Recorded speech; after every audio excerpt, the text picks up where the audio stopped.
kuya, after ni... Oh! Ano kaya nauna? Ayan! Inatake ni VP Sara si Ma'am Shicols dahil... hold on.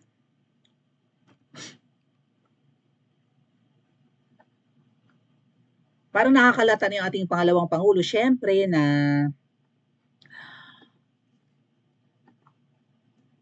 si Butod talaga ang presidente at hindi yung binoto natin or yung katandem niya, di ba? So, buti na lang aware ang ating pangalawang Pangulo na, ay! Naloka ako sa nakita ko.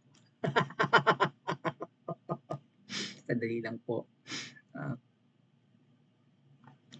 Aware ang ating pangalawang Pangulo na kaya nagkakandaletse-letse ang bayang ito ay dahil sa pangingialam ng isang babae. Right? After niyang magsalita patungkol dito sa pangingialam ni babae, lumabas ang impeachment issue. Right? Kasi may impeach daw si VP Sara ngayong week na to. Also mga ate at kuya, hindi naman binabanggit ni ni VP Sara na bangag yung asawa ni ni Butod.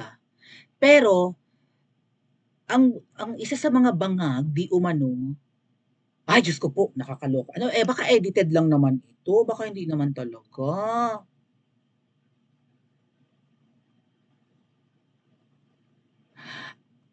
Binanggit ni Miss Cathy Binag na hindi lang ang asawa ni Ma'am Shicols ang bangag, kundi ang mga Junakis.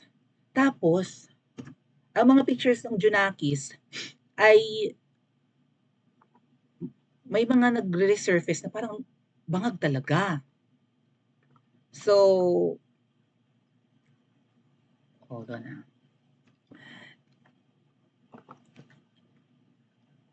So, 'di ba, ang dalawang Junakis daw ng magjowa ay bangagsing.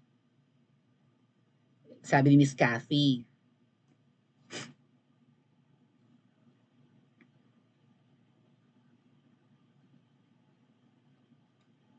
Dalawang Junakis ng kuting nalulung din sa droga ayon kay Cathy Binag. Sino kaya ay tatlo naman yun? Ryan and Eddie, hello, thank you so much po. Sino sa tatlong Junakis? Okay. Yung Gisa, may jowa, right? Na hubadera. Ang sabi pa, mapanakit daw yun. Yung may jowang hubadera. Nambubugi Wonderland daw yun. At ang baka di nagigas ang Boogie Wonderland. Nambubugbog. Mga gay language. Nambubugi daw yon yung Gisa. Thank you, Ate Isra. At ang paborito daw niyang ibugi ay ang hindi nagpupulvuron. So, sino ang hindi nagpupulvuron? Ang Gisa, na-meet ni Miss Maharlika sa headquarters and nakausap niya. Tapos parang wala daw sa sarili. Crush ko pa naman ito. Siya kasi ang pinaka-pogi.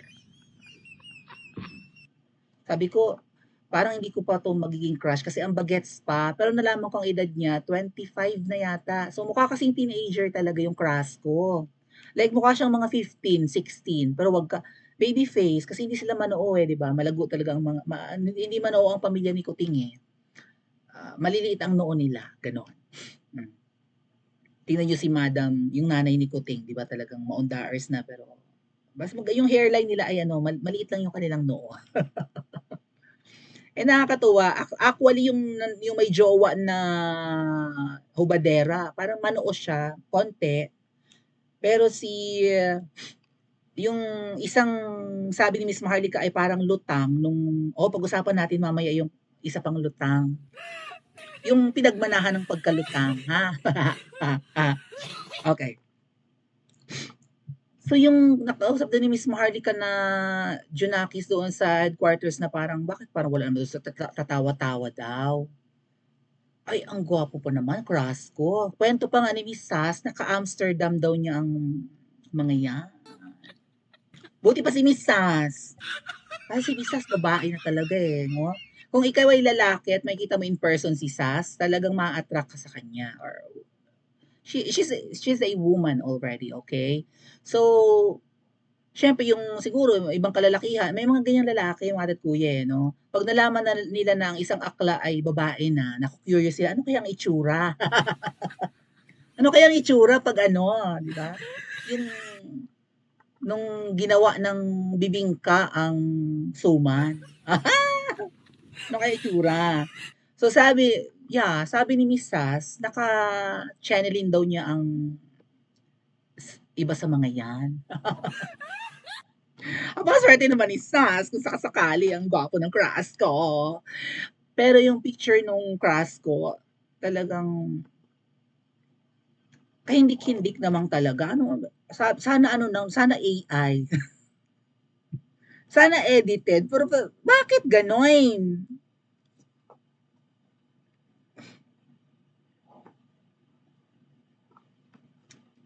Hindi ako nag-post yan na si Political Witch Boy.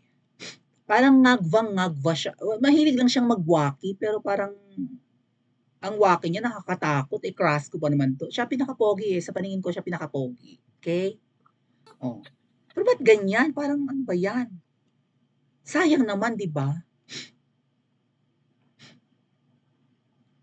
Bakit ganon?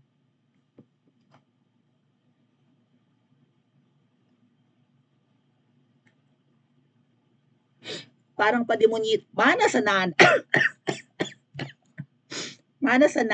Sandali ha. I'm so touched with the unity. If my husband were here, if my husband was here, he would feel the same way like I do. Yeah, sabi niya ni sa Cebu. Oh. Parang mahilig din siyang dumila, no? Bakit kaya? Parang pareho rin ang hugis ng dila nila ni Anis. Nung palakang dumidila.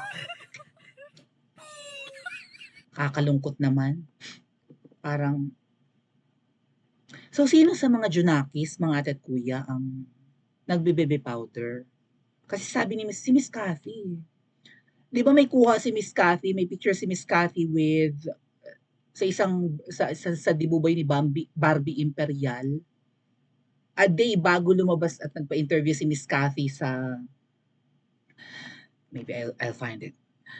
Bago nagpa-interview si Miss Cathy kay Miss Maharlika, bago lumabas, di ba? Si Miss Cathy. Dalinapin ko ah. Posted na ni Sas yun eh. Nabi ko kay Sas.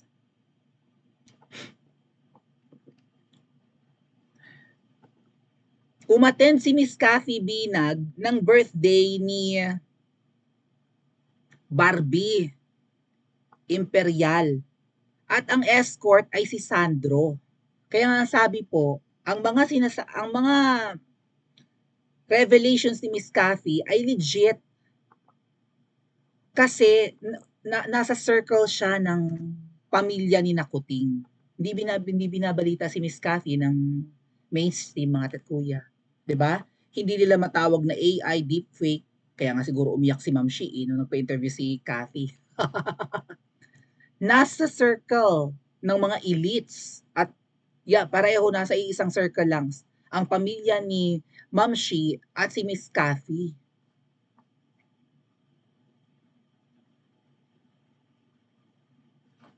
Parehong umattend sa debut ni Barbie Imperial.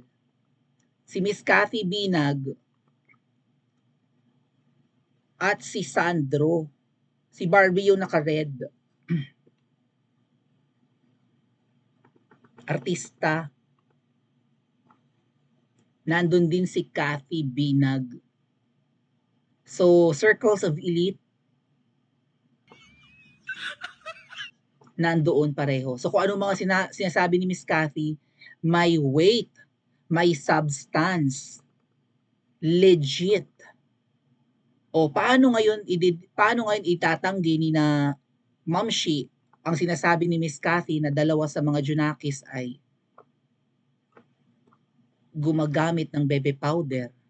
So hindi lang pala iisang politiko ang gumagamit ng bebe powder. Kung ano ang puno siya ang bunga, ganun ba yun mga ate at kuya? Pa-comment nga po sa comment section at mag-like and subscribe din po kayo.